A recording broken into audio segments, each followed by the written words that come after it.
qui opèrent le réseau internet ne peuvent pas inférer dans, le réseau. Ce qui se cache, comme idée derrière, c'est que, si vous voulez aller voir, YouTube, mais si vous voulez voir, une instance Peertube, votre opérateur de réseau ne peut pas se comporter différemment entre YouTube ou une instance Peertube. C'est-à-dire que c'est vraiment fondamental comme notion, c'est vraiment, important parce que, si votre opérateur choisit quel site internet vous avez le droit de voir ou ne pas voir, ça influe votre manière de vous informer. Prends un exemple assez simple, si, demain, le site de la RTBF est très lent à visiter, mais que le site de RTL est très rapide à visiter, très vite, votre usage va être de consulter que le site de RTL. Parce qu'on sait qu'aujourd'hui, si une page prend plusieurs secondes à se charger, vous ne la regardez pas, vous allez ailleurs. Par exemple, si demain nous avons que Facebook comme média d'information, bah, il y a tout un pan des médias, indépendants que vous ne verrez plus. Et la neutralité du net, c'est de vous garantir que peu importe le média que vous voulez voir, ou site, ou service, ou et on met tout ce qu'on veut derrière, vous puissiez le faire. Et ça, sans, prioritisation ou sans, favoritisme. Si je reprends toujours le cas de la France, il y a des FAI qui aujourd'hui, heu, ont comme, dans leur, CA, des personnes qui détiennent justement des médias de presse et parfois des, médias de, vidéos à la demande ou heu, des plateformes qui fournissent de la vidéo. Si ces FAI-là, favorisent leur média qui est géré dans leur, CA, bah, vous avez une décentralisation d'internet et du coup, vous avez des usages qui vont plus être neutres les uns envers les autres. Une des choses que défend Neutrinet et c'est sa première chose qu'il défend, c'est justement de garantir que peu importe quel, hem, élément du réseau vous désirez accéder, vous l'accéderez peu importe quel élément du réseau. Et on reste neutre, on ne regarde pas ce que vous faites et on ne priorise pas ce que vous faites. Après, il y a ce qu'un de nos membres définit comme le triptyque de la mort des associations. C'est une recherche, qui peut prendre plusieurs mois, voire plusieurs années, dans le cas de Neutrinet, ça a pris plusieurs années, sur le nom, les statuts, le logo. Et en fait, on ne se concentre plus sur pourquoi on crée l'association. On concentre sur comment on veut rendre visible l'association, mais qui est assez loin de ce qu'on désire faire tous. Donc il y a eu ce qu'on appelle le premier reboot qui a eu lieu en 2013. Donc je rappelle, on a commencé en 2011, donc là, il y a 2 ans qui sont écoulés et au RMLL, il y a eu une présentation de Neutrinet. Faut savoir que, à côté, on avait le réseau citoyen qui est un réseau, d'antennes Wi-Fi, dans Bruxelles, qui essayait d'être une alternative pour fournir de l'accès internet, qui est en train de battre de l'aile. Donc toutes les personnes qui étaient actives dans ce réseau-là, bah, rencontrent des difficultés et voient en Neutrinet une nouvelle, heu, endroit, une nouvelle association, pour remettre de l'énergie et pour se dire: «Peut-être qu'ici ça marchera». Il y a un autre prisme, aussi qui est pris, c'est que, l'outil SBL n'est qu'un outil administratif. Être une assoce ou être une entreprise ou être autre chose, c'est facultatif. Ce qui est vraiment primordial, c'est de devenir un fournisseur d'accès internet. Mais comme on n'a pas accès à l'infrastructure physique, parce que Belgacom détient le monopole à cette époque, il y a une alternative qui s'appelle le VPN, pour Virtual Private Network. Il y a un petit soft qu'on peut installer et qui peut créer un chemin chiffré virtuel jusqu'au serveur de Neutrinet, qui ensuite vont, garantir la neutralité des réseaux. Mais par là où passe votre tunnel chiffré, votre fournisseur d'accès internet n'a pas la main dessus. Donc c'est là-dessus qu'est mis la priorité pour Neutrinet. Pourquoi? Parce que ce qu'on appelle faire de la collecte, donc fournir de l'internet jusque dans votre maison et avoir une bidule box qui vous fournit de l'internet, à l'époque, c'est trop cher.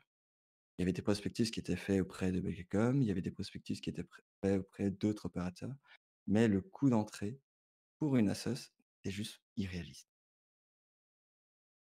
Pour vous dire, voici un schéma réseau qui a été dessiné à l'époque pour pouvoir faire de la collecte. Il y a plein d'éléments, je vais pas rentrer dedans, heu, mais il y avait des idées derrière sur, on aimerait vraiment faire de la collecte, mais avec un coût d'entrée qui est beaucoup plus élevé. Du coup, en 2014, on a un de nos membres qui crée le programme ISPNG, qu'on utilise toujours aujourd'hui, pour justement gérer le VPN. Parce que le VPN de Netnet, il est un peu particulier, c'est qu'il vous fournit pas une adresse IP, privée. Il vous fournit une adresse IP publique, une IPv4 publique et un range IPv4. C'est très, très important parce que nous, on ne fait aucun blocage de port sur ces adresses IP et vous pouvez avoir dans votre salon votre serveur mail.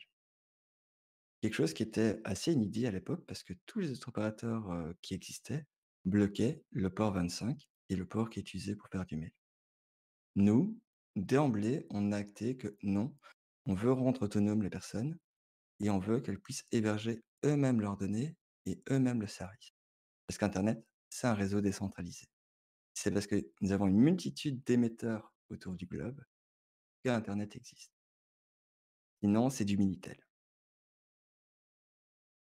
Je passe pour l'aspect un peu technique où, à l'époque, on n'avait pas les toutes les briques techniques pour pouvoir tout faire nous-mêmes, donc on se repose sur d'autres FAI qui sont en France et qui nous tiennent, main forte. Neutrinet a fait sa demande d'être membre de la FFDN, ou la Fédération Frush Data Network, qui est une fédération qui regroupe justement tous les fournisseurs d'accès qui garantissent la neutralité du réseau. C'est une fédération qui permet aussi d'avoir un peu de visibilité, d'avoir du poids essentiellement en France, mais aussi en Europe, pour pouvoir s'assurer que la neutralité du réseau est le plus souvent possible respectée et si elle n'est pas respectée, de pouvoir le dénoncer, de pouvoir essayer de faire des recours, judiciaires. Dans ces années-là, au Nesquinet, heu, on essaye de construire notre réseau, pour justement, réseau citoyen que je vous disais plus tôt avec, des antennes Wi-Fi et on essaie de ramener du Wi-Fi jusqu'à chaque personne et construire l'internet. Ça, on recherche essentiellement de la fibre.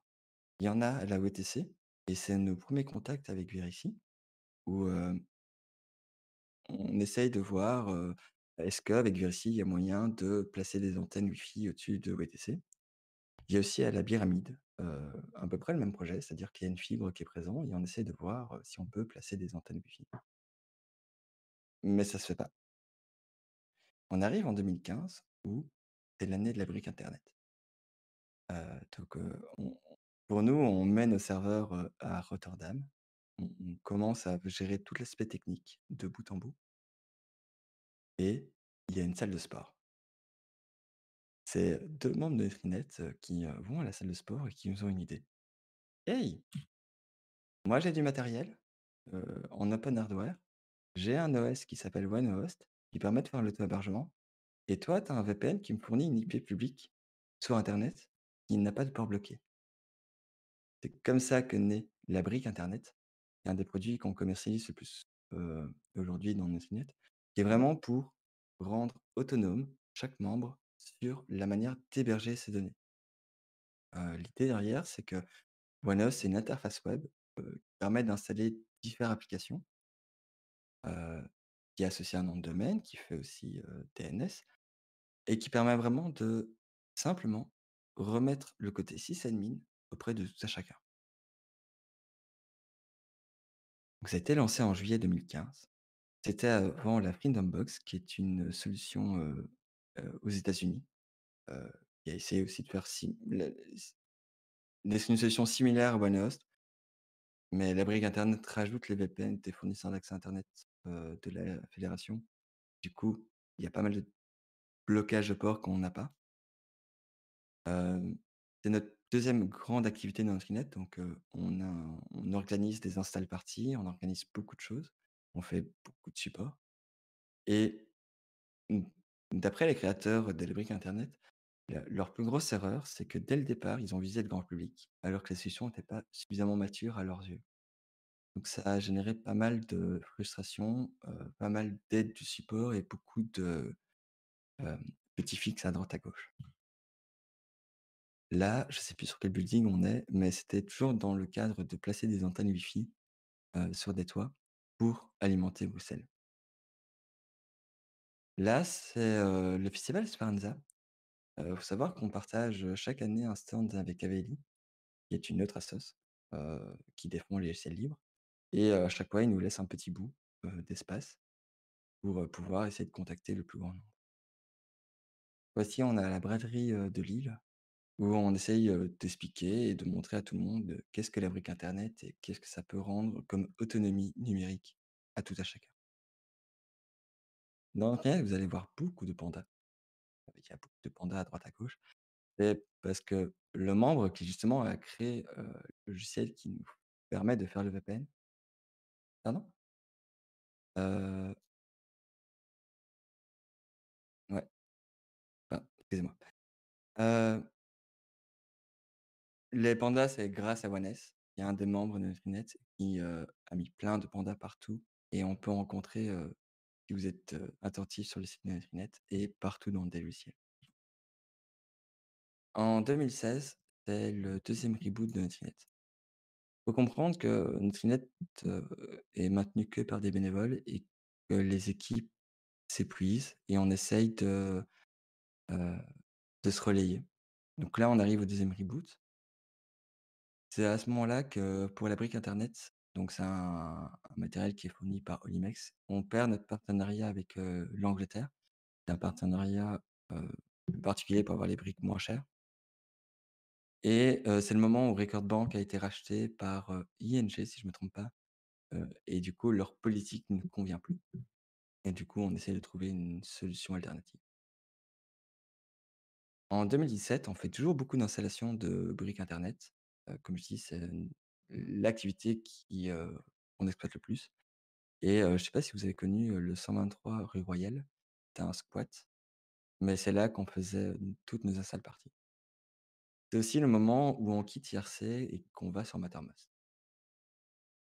Là, on a eu quelques petits incidents, à i3D et voici quelques photos du couloir, d'air froid, si je me rappelle bien. Du coup, 2018. 2018, on reparle avec Vérissi, pour plein de sujets. On retrouve des nouveaux locaux, donc cette fois-ci, c'est à Évry et il faut savoir que auprès de la fédération, Neutrinet n'a plus existé pendant plusieurs années. Pourquoi? Parce que les membres actifs qui étaient dans Neutrinet n'avaient juste plus l'énergie d'y aller et il a fallu, ce reboot-ci pour qu'on ait une nouvelle présence, auprès de la fédération et dire que non, la fédération FDN, n'est pas que des Français, il y a aussi, des Belges. Toujours des petites photos du data center. Et on arrive en 2019. 2019, c'est une année assez charnière. Il faut savoir qu'il y a plusieurs membres de Nutrinet qui désirent faire une colocation pour essayer de recentrer, les énergies et de passer plus de temps dans Nutrinet. C'est aussi cette année-là qu'on a dit: «Hey, ce serait chouette qu'on organise nous aussi, l'AG de la fédération». Pour justement parce que chaque année, il y a des nouveaux, chaque FAI organise l'AG de la fédération. Donc cette année-là, c'est nous qui proposons notre candidature. C'est aussi un moment où on appelle à l'aide, parce qu'on se rend compte que les personnes actives dans Internet deviennent de moins en moins grandes. Ça devient très compliqué, pour les personnes qui, gèrent Nutrinet de le continuer. Ça, c'est en 2019 qu'on a publié cette version-là du site, qui est la version que vous voyez encore aujourd'hui. Et puis on arrive en 2020, heu, il y a beaucoup de choses qui se passent. Comme j'ai dit, on a repris contact avec Virixi, en 2019. Du coup, c'est chez eux qu'on a déménagé nos serveurs. Du coup, nos serveurs sont pour la première fois l'existence de Nutrinet en Belgique. Hem, on on se rend compte que la colocation, donc fournir de l'internet dans les ménages, ça devient possible. On a justement converti, la première connexion internet, dans la colocation que je me présente, qui est du coup maintenant une connexion, bientôt Nutrinet, qui est actuellement une connexion avec Virexi on fait un gros effort de partage de connaissances.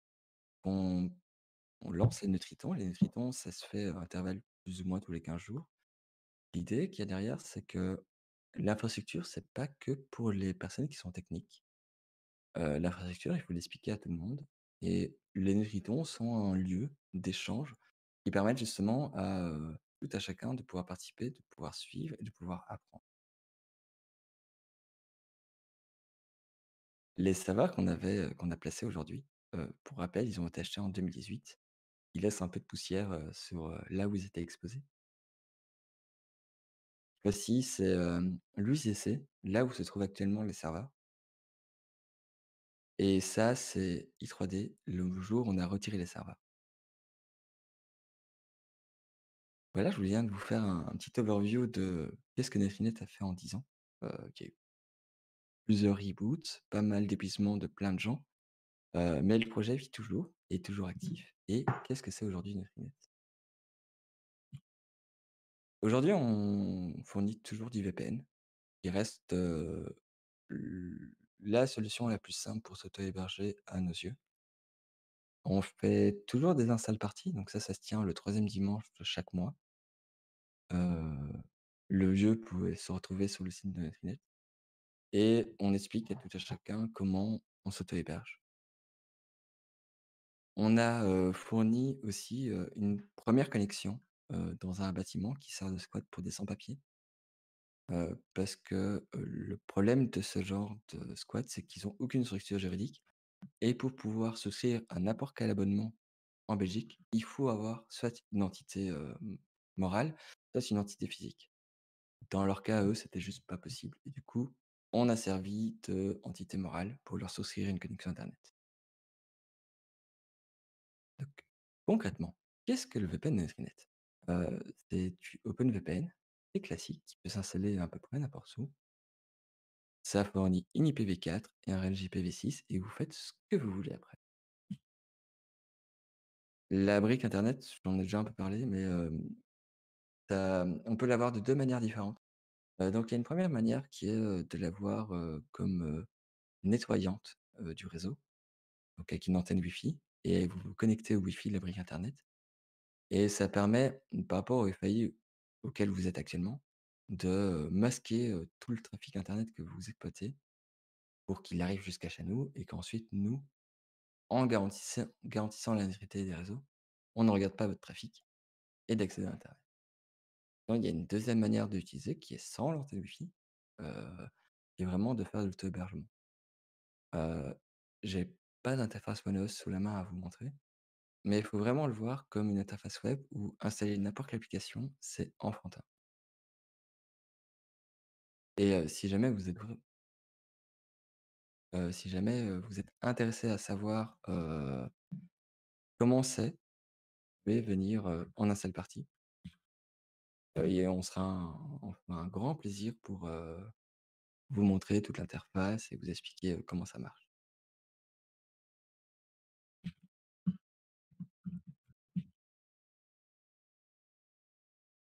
Alors, on me pose la question de pourquoi OpenVPN n'est pas WireGuard? La raison, c'est qu'à l'époque, WireGuard n'existait juste pas. Donc, faut se remettre en 2010, hein, le moment où Net a commencé, enfin 2011, le moment où Net a commencé. Heu, WireGuard, c'était juste pas existant. Aujourd'hui, on n'a pas assez de ressources, au sein de Nutrinet, pour pouvoir, refaire la même chose avec WireGuard. Donc on reste sur de l'OpenVPN par, manque de temps, essentiellement. Donc, j'en reviens au sans papier qui est un des troisièmes projets de Nutrinet aujourd'hui, où l'idée pour l'instant on l'a fait qu'à une seule adresse, mais l'idée c'est de le faire à un maximum d'endroits où la demande se fait. Sur le site Nutrinet, vous allez aussi retrouver toute une catégorie pour les sans papiers. Heu, actuellement on n'a pas assez de finances pour pouvoir supporter, beaucoup d'adresses. Du coup, on est aussi en appel de donations, pour supporter ce projet. Une chose qui est, assez frappante, et on l'a vu ici avec le confinement, ça a été encore, plus, comment dire? Plus, visible, C'est que, une personne qui, n'a pas un accès à internet, facilement, peut aller dans les rues, en train d'essayer de retrouver les réseaux, publics et c'est suspicieux. La police peut vous demander de pourquoi vous errez, tranquillement dans les rues alors qu'on est en temps de confinement et apporter un internet, dans ce milieu-là, permet aussi d'apporter une certaine, facilité, d'accès, que ce soit pour l'éducation, que ce soit pour la partie juridique, que ce soit pour la partie administrative, à des personnes que souvent on ne fait plus attention. Alors, côté technique, donc comme je disais un peu tout à l'heure, on essaie de faire un vrai partage de connaissances. Tout ce qu'on fait, heu, que ce soit technique, à peu près tout ce que Nesrinet fait, c'est public. Vous allez le retrouver soit sur notre GitLab, où vous avez l'adresse, soit sur notre wiki où, par exemple, toutes les réunions qu'on mène sont, rendues publiques. Heu, pour faire un peu de name dropping de côté, technique, bah, typiquement, on a un cluster Proxmox, hyper convergé avec Ceph, on utilise du iOS pour la partie routage, on utilise Ansible pour la partie provisioning et on se trouve en Belgique. Faut savoir que Netflix est un chouette endroit pour, expérimenter, découvrir, apprendre parce que, heu, on n'a pas de pression. Oui, on fait quelque chose qui est important, pour nos membres, c'est-à-dire que si on casse Nutrinet pendant plusieurs jours, c'est compliqué pour certains membres, mais on va pas se retrouver avec 300-400 personnes qui viennent nous hurler dans les oreilles parce qu'on a tout cassé. Il y a aussi un aspect, chez nous qu'on essaye de mettre comme point d'honneur, c'est rendre possible l'erreur. Donc pour ça, on va se baser sur des choses qui sont redondées, on va se baser sur des laboratoires qu'on peut créer, on va se baser sur plein de solutions. Heu, mais si vous avez l'envie, l'intérêt de vous intéresser à la partie technique, que vous conseillez à venir, nous contacter pour qu'on vous présente, qu'on vous, sollicite et qu'on vous accompagne dans, ce que vous voulez, désirer faire dans notre net. Il faut vraiment voir notre net comme une feuille blanche et tout à chacun est libre d'écrire dessus. Et c'est surtout des rencontres humaines dans notre net. La partie technique, c'est très chouette, mais ce qui est pour moi encore plus important, c'est que, hem tout le monde est la bienvenue, qu'elle soit technique ou pas technique. Dans Nutri-Net, on a tout à faire. On a de l'administratif à faire. Par exemple, on est en train de refondre, les statuts. Il y a tout l'aspect juridique qui rentre en jeu. On a de la comptabilité à faire parce que, bah, on gère des commandes. On a de la partie, communication, heu, à faire où, c'est juste essayer de rappeler à nos différents membres, quelles sont les différentes activités qui se mènent dans Nutri-Net. On a la partie technique, qui est, assez, grande, mais où on peut commencer avec un bagage très minimaliste. Et vraiment l'idée qu'on essaie de construire dans Nutrinet, c'est, d'être un lieu d'accueil et de soutien. Heu,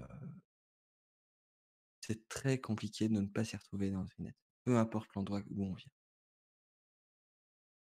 Comme j'ai dit, pour moi, par exemple, qui suis rentré dans Nutrinet, il y a plusieurs années, pour moi, j'ai découvert Nutrinet, c'était un magnifique labo. Un endroit d'expérimentation, de mise en pratique de ce que j'avais appris et de rendre concret, heu, mon temps libre dans une assoce. Et de voir que c'était pas utile que à moi, mais vraiment utile à plusieurs autres personnes. Mais Nesrinet demain. On a dans les cartons, on a plein de choses dans les cartons.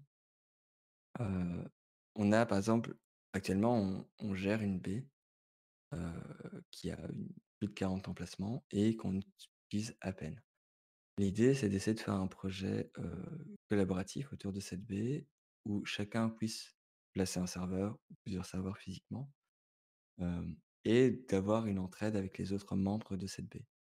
Dire que si jamais, moi je suis pas en capacité d'aller remplacer mon alimentation, mais qu'il y en a une de secours dans la baie, j'essaie de faire appel aux autres membres de la baie pour dire: «Tiens, il y a quelqu'un qui est capable de venir, remplacer mon alimentation».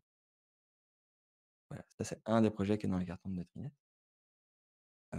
Un autre projet, c'est, les VPS parce qu'on se rend compte que aller poser des serveurs, c'est compliqué, même pour des autres associations et même pour des particuliers et ramener ça à une échelle beaucoup plus petite et locale, les VPS sont une bonne réponse et le dernier projet heu, qui avance doucement mais sûrement, c'est de devenir un vrai FAI physique en Belgique. C'est de pouvoir dire que vous n'êtes pas chez Proximus, vous n'êtes pas chez vous, vous n'êtes pas chez Telenet, mais vous êtes chez Nutrinet. Et là, c'est de vraiment fournir une Nutribox dans vos ménages et de tout gérer de bout en bout. Parce que à nos yeux, c'est compliqué de garantir la neutralité des réseaux quand on est un acteur commercial. Pour vous donner un exemple, récemment, aux États-Unis, heu, la neutralité des réseaux n'est plus été une obligation légale. La FSF non, pas la FSF, je sais plus quel organisme a cassé ça. Ce qui fait que, si jamais, je prends comme exemple Netflix signe un gros contrat avec, Verizon pour dire que toutes les vidéos que Netflix fournit soient en priorité maximum, mais que les vidéos que Amazon Prime fournit soient, en basse qualité, bah, c'est évident que vous allez rester chez Netflix. Parce que le service, Amazon sera à peine utilisable. Là, je vous prends des gros acteurs, commerciaux. Et maintenant, on prend une multitude d'acteurs, bénévoles, individuels et personnels.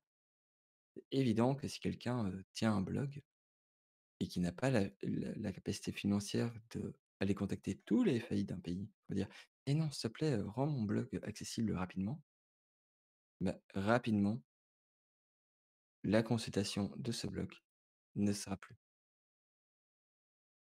et surtout, on rentre en collision avec, l'espèce même de ce que internet a été créé. Internet a été créé de manière décentralisée et il faut que ça le reste. Si vous avez été, surpris ou si vous avez des questions ou si vous avez, envie de nous contacter, je vous mets ces 2 liens-là. Donc le premier c'est pour, voir tous nos outils. Vous allez voir qu'il y en a une multitude et le deuxième lien, c'est pour directement nous parler sur Mattermost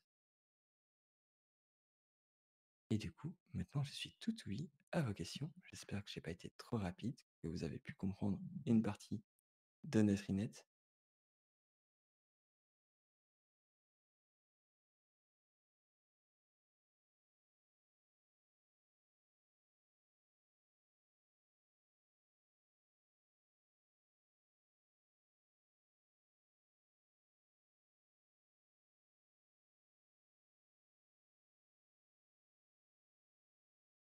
Merci Melchior.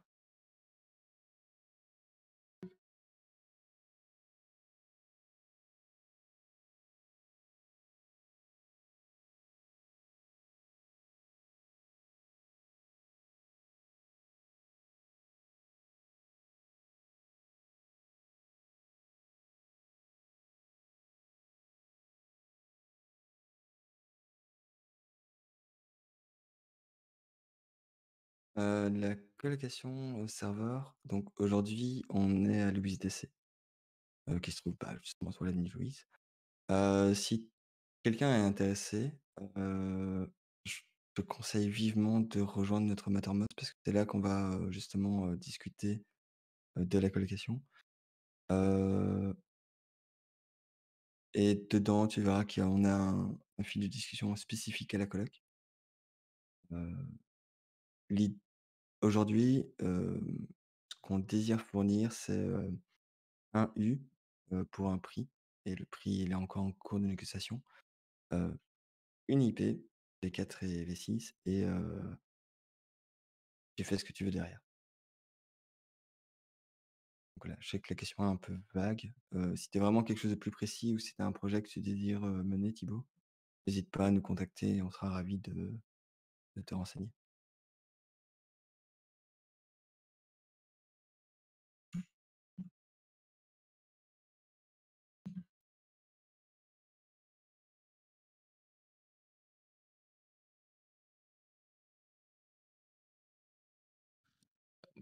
D'après ce que j'ai compris, Nutrinet, c'est que genre il vit des assos, genre il vit des donations heu, comme genre, la Croix-Rouge ou autre similaire, non? Ouais, pas vraiment parce qu'il y a une partie, hem, aujourd'hui, on a la possibilité de souscrire à un VPN, et on est en mode, heu, prix libre. Donc, vraiment, on essaye de faire en sorte que le coût d'entrée de notre net ne soit pas que pécunier. Donc si on a des étudiants ou des personnes qui n'ont pas la capacité, justement de pouvoir, se payer un VPN, de pouvoir s'arranger avec eux et de faire en prix libre. Mais effectivement, aujourd'hui, on vit essentiellement, de la donation de nos membres. Pour répondre à une autre question d'Hugo, qui est: «Quand est-ce qu'on pourra avoir une collecte, VDSL Neutrinet?» On parle en minimum 6 mois, pour être honnête. Pour vous dire, dans l'étape où on est aujourd'hui, on est dans l'étape où on fait une proof of concept. Donc on va remplir, une dizaine d'adresses et une fois qu'on a rempli cette dizaine d'adresses, on pourra vraiment, en parler publiquement. Si maintenant Hugo, tu es intéressé à être présent dans ces tests, hésite pas à nous contacter et on pourra voir ce qu'on peut faire.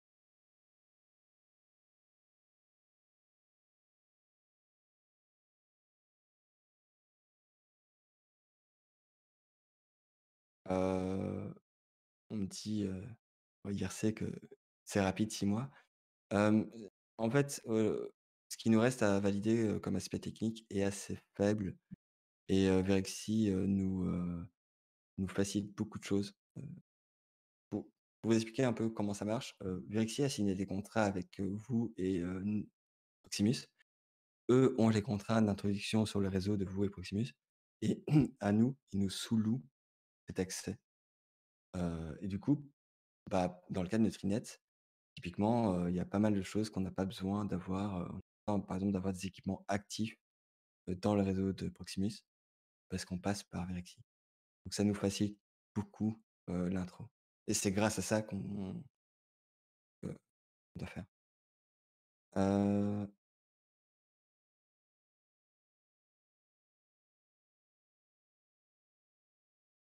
du coup, on me pose comme question, qu'est-ce qui nous reste comme aspect technique à valider?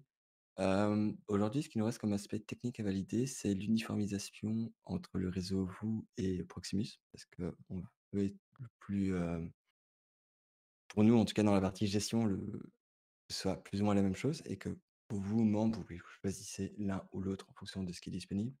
Donc à ce côté-là, il nous reste le fait d'être uniforme, peu importe le réseau que vous désirez prendre et l'aspect, fournir une adresse Neutrinet jusque dans la box de l'abonné et aussi de valider quel type d'équipement on désire.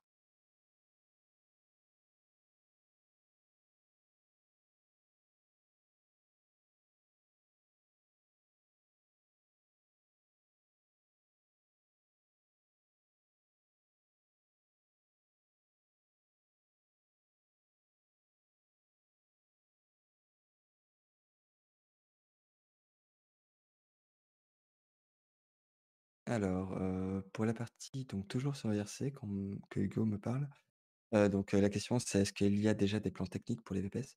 Oui. Donc aujourd'hui l'idée qui est derrière les VPS, ce serait une solution à base de Proxmox et de Ceph, en mode, hyper convergé. Hem, Ce qui prend beaucoup de temps actuellement, c'est de créer une interface web qui va se greffer au-dessus de Proxmox, heu, pour pour ceux qui connaissent un peu l'hébergeur Essner, avoir une interface à la Essner, sur la gestion des VPS. Essentiellement, c'est moi qui développe actuellement ça et j'aimerais arriver au résultat d'avoir l'hébergeur que j'aurais voulu connaître il y a 5 ans. Qui me permet de créer mon propre réseau privé, autonome, qui me permet d'avoir mon propre firewall en entrée, enfin voilà. Mais derrière, on va se reposer sur du Proxmox et du Ceph pour l'aspect technique.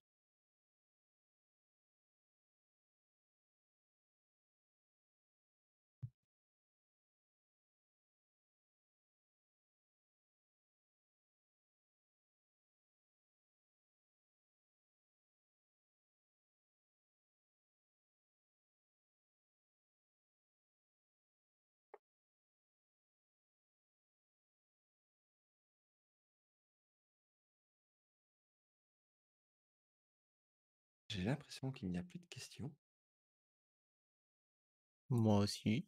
De mon côté, sur IRC, Discord ou Twitch, j'ai rien. Eh bien, encore une fois, merci à l'Hurlab de m'avoir accueilli et cette Merci à toi. présentation et du coup, je rends l'antenne. Merci, merci beaucoup. Du coup, on fera une petite pause de une dizaine, non, une 5 minutes, genre, disons 21h16. Je vais faire l'update tout de suite sur le slide. Du coup, à 21h16, on va continuer avec 50 news de routage de Alt F4. Et en attendant, je vous laisse un peu de Wintergatan.